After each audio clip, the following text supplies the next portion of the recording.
Ini adalah video kedua, part 2 untuk topik 10.1 ancaman alam sekitar. Dalam video pertama, kita dah membincangkan mengenai kesan pemanasan global, eutrofikasi, apakah itu BOD. So, untuk video yang kedua ini, kita nak membincangkan pencemaran terma. Senang kata, sebelum video yang sebelumnya, kita dah membincangkan kesan pencemaran udara. Kesan pencemaran air. Kita dah membincangkan kesan pencemaran air dan juga kita telah membincangkan kesan penyahutanan. So, untuk video yang kedua ini, kita akan membincangkan pencemaran terma. So, apakah itu pencemaran terma? So, pencemaran terma ini adalah merujuk kepada kemerosotan kualiti air akibat penyingkiran haba berlebihan. Disebabkan oleh proses pengubahsuaian suhu air. Senang kata, terma ni sebenarnya merujuk kepada penyingkiran haba daripada kilang-kilang di air. Di bawah air yang panas tu dialihkan ke sungai. Bila dialihkan ke sungai, dia akan menyebabkan suhu meningkat. Bila suhu ni meningkat, dia akan menyebabkan organisma akuatik akan mati. So ini adalah hasil daripada generator, daripada kilang dan juga stesen jana kuasa. Kenapa? Dalam mesin-mesin ni biasanya air digunakan sebagai ejen penyejuk untuk menyejukkan generator ni. So air yang panas tu, hasil daripada orang kata air panas tu, dia akan dialihkan pergi ke sungai ataupun ke tasik. So bila air yang panas daripada hasil daripada generator tu dia dialihkan ke air, dia akan menyebabkan suhu air akan meningkat. Bila suhu air meningkat, ia menjadikan kawasan ini habitat ni menjadi kurang sesuai. So habitat ni jadi kurang sesuai. So kurang sesuai menyebabkan kandungan oksigen terlarut akan menjadi kurang. So, menyebabkan haiwan akuatik akan mati ataupun hidupan akuatik mati. So, kita nak kata suhu meningkat. Saya buat cantik-cantik sikit tau. Suhu meningkat. Kandungan oksigen terlarut ataupun kita kata BOD. BOD juga akan meningkat, iaitu kandungan oksigen terlarut berkurang. Kandungan oksigen terlarut berkurang menyebabkan haiwan akan mati. Now, apa kesan peningkatan suhu air? Macam mana haiwan ataupun organisma ni boleh mati? Kerana apabila suhu air ini meningkat, ia boleh mengganggu proses biokimia organisma akuatik. Contoh macamlah katakanlah haiwan, contohnya ikan, dia hanya boleh hidup pada julat tertentu. Katakanlah kalaulah temperature atau suhu air itu meningkat lebih daripada 40 darjah Celsius atau 45, ia akan menyebabkan habitat itu, sungai itu kurang sesuai untuk ikan. So oleh itu dia akan menyebabkan ikan itu akan mati. Now, selain daripada itu, apakah kesan apabila suhu air meningkat? Kesan daripada suhu air meningkat menyebabkan telur ikan akan berkurang. Senang kata telur ikan yang senang kata survival untuk telur ikan tu akan berkurang. Kenapa?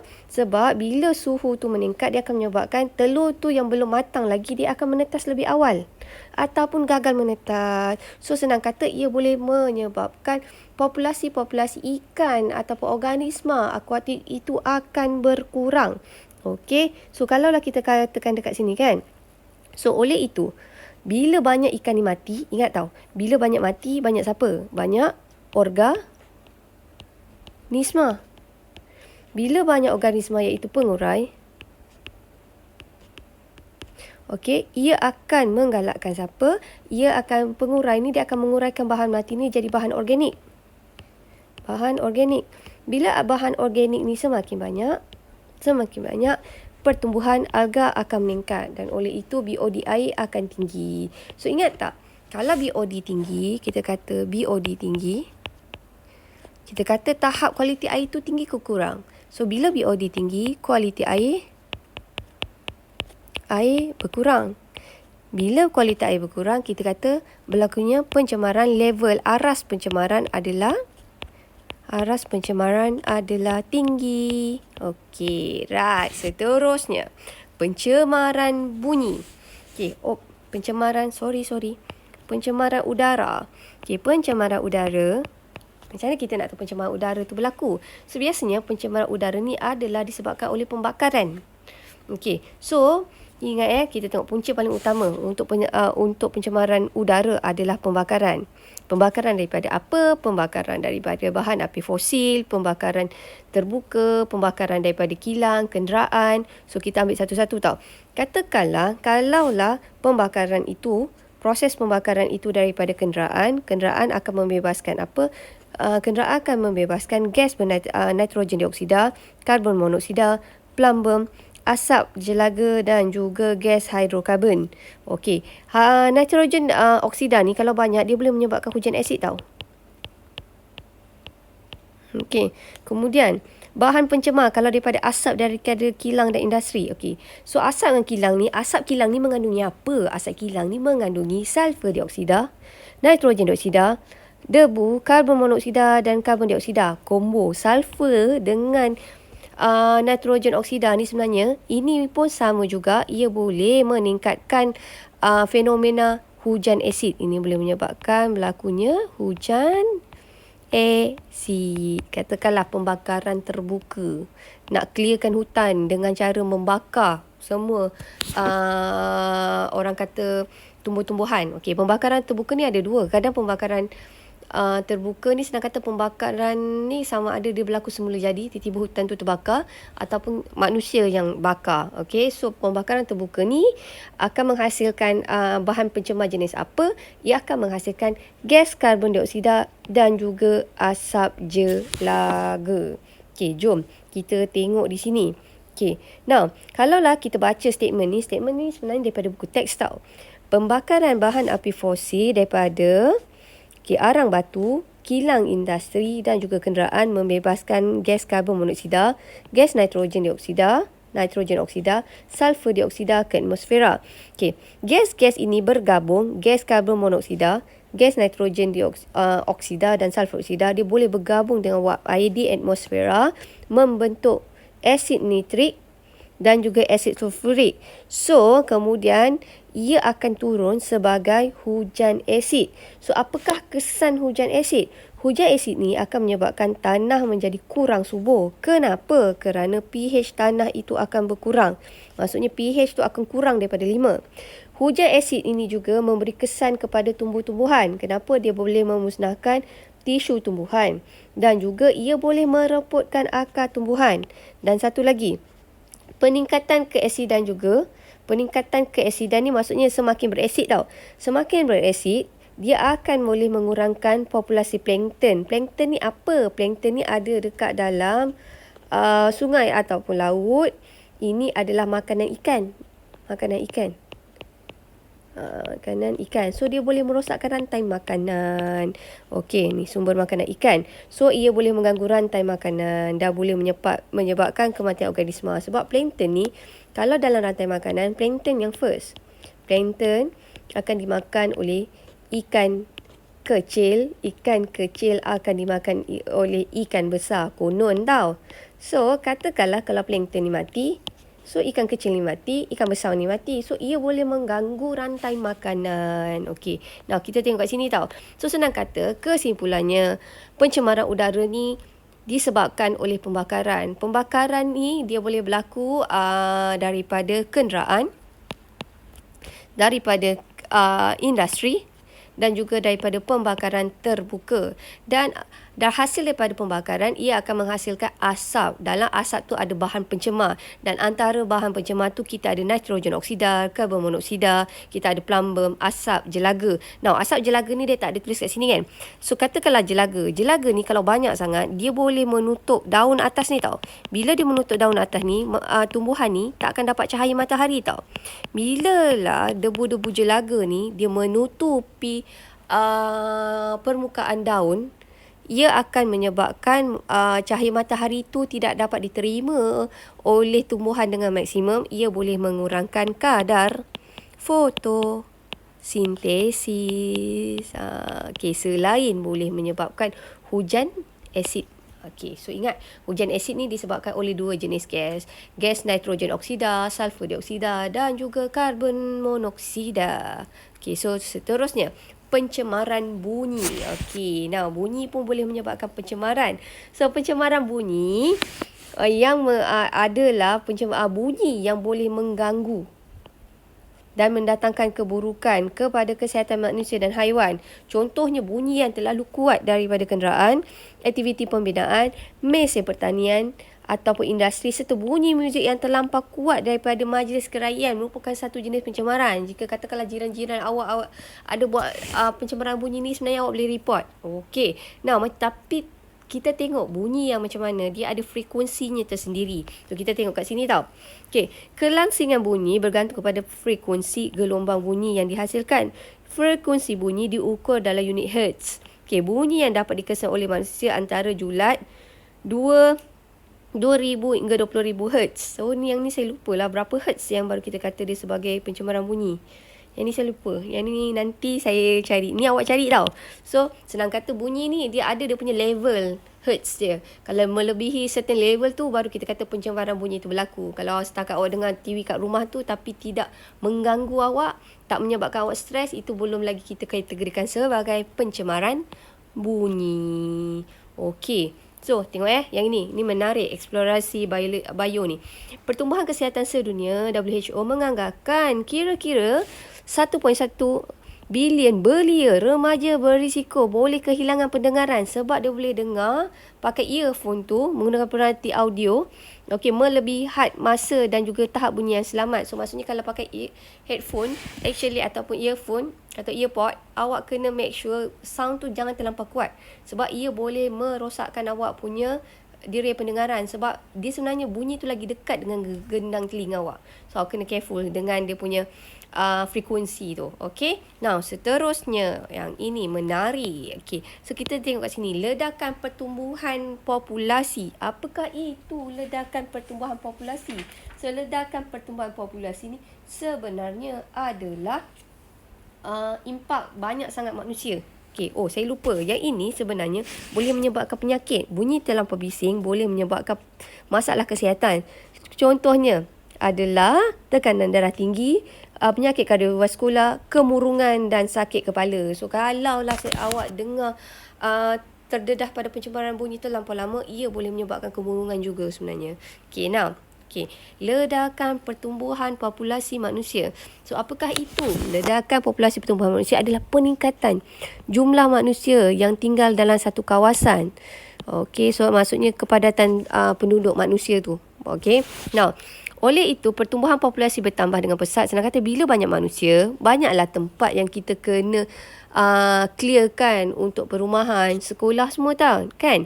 So, senang kata, apabila pertumbuhan populasi bertambah dengan pesat, pengurangan sumber alam sekitar. So, maksudnya bila manusia ni terlampau banyaklah hutan yang terpaksa di-clearkan, penyahutanan ini berlaku untuk tempat tinggal manusia. Tetapi kesannya dia akan menyebabkan kehilangan biodiversiti dan pemanasan global. Sebab bila kita tebang pokok kurang, kandungan gas karbon dioksida akan meningkat, penyahutanan.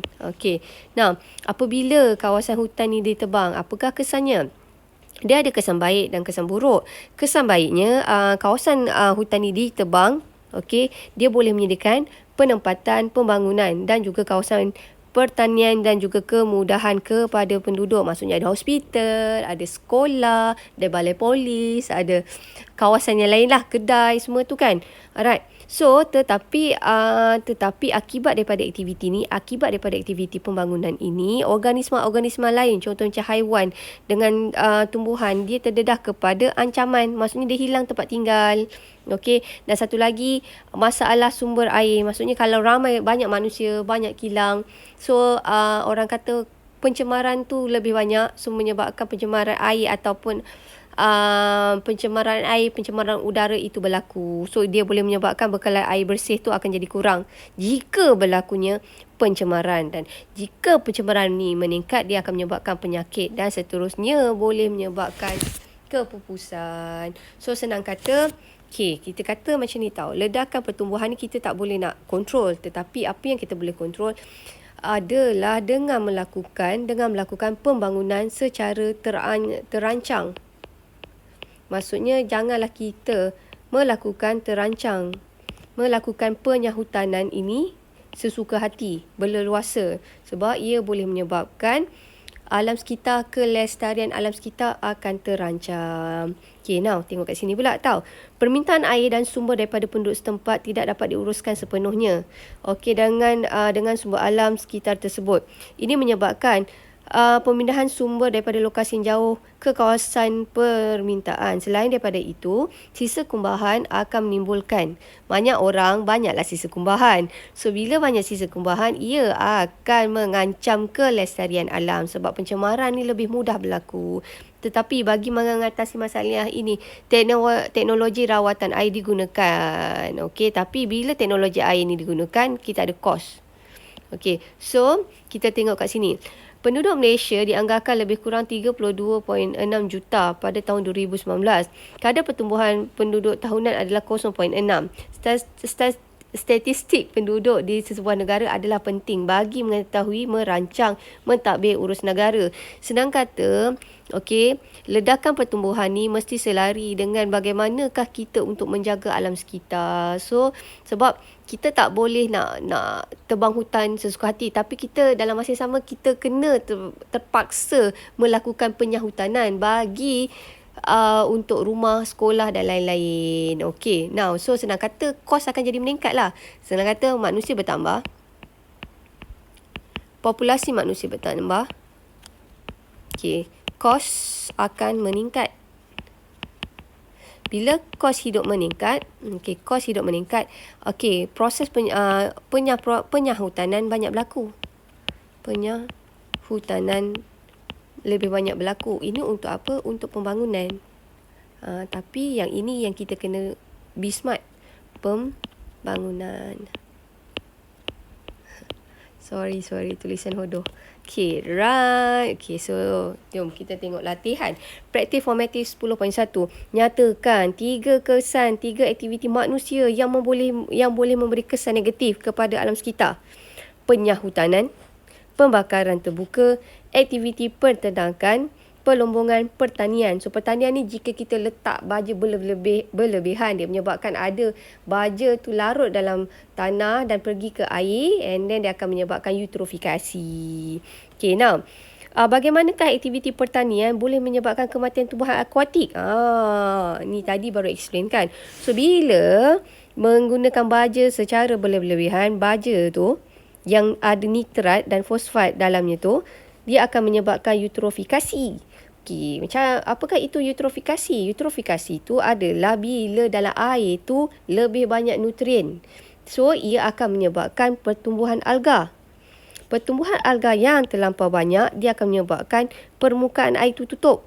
Bila permukaan air itu tutup, kadar fotosintesis akan jadi rendah. Bila kadar fotosintesis jadi rendah, banyak organisma mati. Bila banyak organisma mati, banyak mikroorganisma. So, bila banyak mikroorganisma ni akan menggunakan banyak kandungan oksigen ni. So, akhirnya kandungan oksigen terlarut dalam air ni akan menjadi rendah. So, tumbuhan akuatik akan mengalami kekurangan oksigen dan akhirnya akan mati. Seterusnya, soalan nombor 3. Bagaimanakah peningkatan kepekatan gas rumah hijau menyumbang kepada peningkatan suhu bumi? Ingat tak? Gas rumah hijau ni penting sebab dia nak mengekalkan suhu bumi tidak terlampau sejuk. Tetapi jika gas rumah hijau ni terlampau banyak, okey, right, ia akan menyebabkan apa? Alright, tengok ya. Alright, soalan dia, bagaimanakah peningkatan kepekatan ini menyumbang kepada peningkatan suhu bumi? Dia akan menyebabkan perubahan iklim kan? Okey, so kat sini, peningkatan aktiviti manusia seperti pembakaran bahan api fosil meningkatkan pembebasan gas rumah hijau. Seperti gas karbon dioksida. Gas ini memerangkap haba di atmosfera menyebabkan peningkatan suhu bumi dan juga boleh mengubah iklim. Berlakunya perubahan iklim. Dan akhir sekali, wajarkan kepentingan mengekalkan sungai sebagai satu habitat sebuah ekosistem. Dengan adanya habitat, hidupan akuatik dapat membiak dan haiwan akuatik seperti ikan dan udang yang merupakan sumber protein dapat membuka peluang pekerjaan kepada nelayan dan menambah sumber pendapatan. Senang kata, kita nak cakap dekat sini adalah sungai. Bila sungai tu dijaga, kita banyak haiwan akuatik. Bila haiwan akuatik ni banyak, ia boleh menjadi sumber protein. Dan pada masa yang sama, dia boleh menjana ekonomi untuk nelayan. So, sebab tu kita kena jaga sungai ni. Okey. So, itu sahaja untuk part 2. Saya minta maaf atas segala salah dan silap. Terima kasih.